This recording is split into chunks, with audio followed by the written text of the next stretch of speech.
ओम नमः शिवाय। सभी भक्तों को जय श्री राम। मेरे पास अभी एक कमेंट्स आई थी कि गुरुजी, मनुष्य के पास कौन कौन सी शक्तियाँ होती हैं।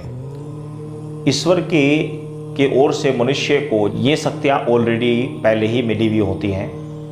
वो तीन शक्तियाँ कौन कौन सी होती हैं? तीन शक्ति मनुष्य के शरीर में ऑलरेडी पहले से ही विद्यमान हैं, तो उनकी कमेंट्स के अनुसार मैं इसका जवाब दे रहा हूँ।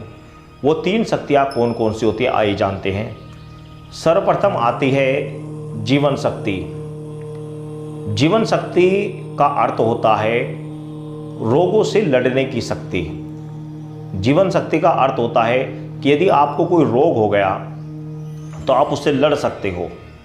रोगों को आप लड़ सकते हो, उस रोग को आप सहन कर सकते हो, उस रोग को आप अपने जीवन में उसके रहते भी आप जी सकते हैं। जरूरी नहीं कि कोई रोग हो गया आप रोग को देखकर ही तुरंत मर जाएंगे, ऐसा नहीं है।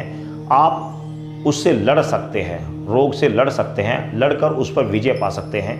तो सबसे पहले आती है जीवन शक्ति। तो जीवन आप जी सकते हैं रोगों को रहते हुए भी। बहुत सारे ऐसे व्यक्ति जिनको अनेक प्रकार की समस्या रहती है, डायबिटीज रहती है या अन्य समस्या रहती है, लेकिन वो फिर भी उसके रहते अपने जीवन को जीते रहते हैं। उस रोग से बचने के जो उपाय हैं, उन उपायों को अपनाते हुए वह जीवन में आगे अपने जीवन जो जीवनचर्या है उससे को चलाते रहते हैं और उनका जीवन चलता रहता है। लेकिन उसके विपरीत यदि चलेंगे तो फिर तो देखो गलती है। तो जीवन जीने की शक्ति मनुष्य के पास होती है, ऑलरेडी पहले से ही होती है, इसे बोलते हैं जीवन शक्ति। दूसरा होता है सहन शक्ति। सहन शक्ति मनुष्य के पास ऑलरेडी ईश्वर की ओर से पहले ही गिफ्ट में मिली होती है। ये सहन शक्ति का अर्थ होता है कि जैसे आपको कोई दर्द हो गया या आपका कोई परिचित मर गया या घर में कोई दुख दर्द पीड़ा कोई भी चीज़ आ गई, तो मनुष्य उसे सहन करने की पूर्ण शक्ति रखता है। मनुष्य उसे सहन करने की पूर्ण सामर्थ्य रखता है। कुछ जीव जंतुओं में ये चीज़ें नहीं होती, लेकिन मनुष्य के अंदर ये शक्ति पूर्ण रूप से विद्यमान है कि वह चाहे तो किसी भी व्यक्ति के चले जाने पर, मृत्यु हो जाने पर उसे सहन कर सकता है। अपने शरीर में दर्द हो रहा है उसे वह सहन कर सकता है।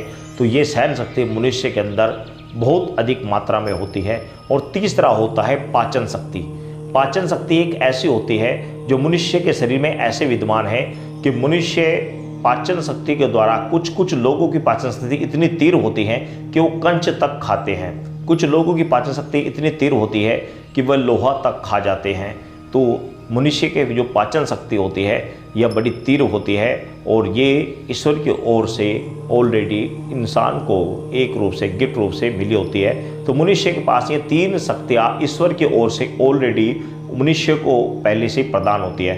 अब आप सोच रहे होंगे कि आध्यात्मिकता में क्या कहें। तो आध्यात्मिकता में मनुष्य के पास कौन कौन सी शक्तियाँ होती हैं और कौन कौन शक्ति को लेकर पहले से आता है, किन किन शक्ति को कैसे प्राप्त करता है, इस विषय में ऑलरेडी बहुत सारी वीडियो बनी हुई हैं। आप उनको देखिए, आप समझ जाएंगे कि मनुष्य के पास कौन कौन सी शक्तियाँ होती हैं, किस किस तरीके से उन्हें जागृत किया जाता है, किस प्रकार उन्हें प्राप्त किया जाता है। इस विषय में ऑलरेडी वीडियो बनी हुई है। आप चैनल पर जाएँ और देखें और अपने कार्य सिद्ध करें। सभी भक्तों को जय श्री राम।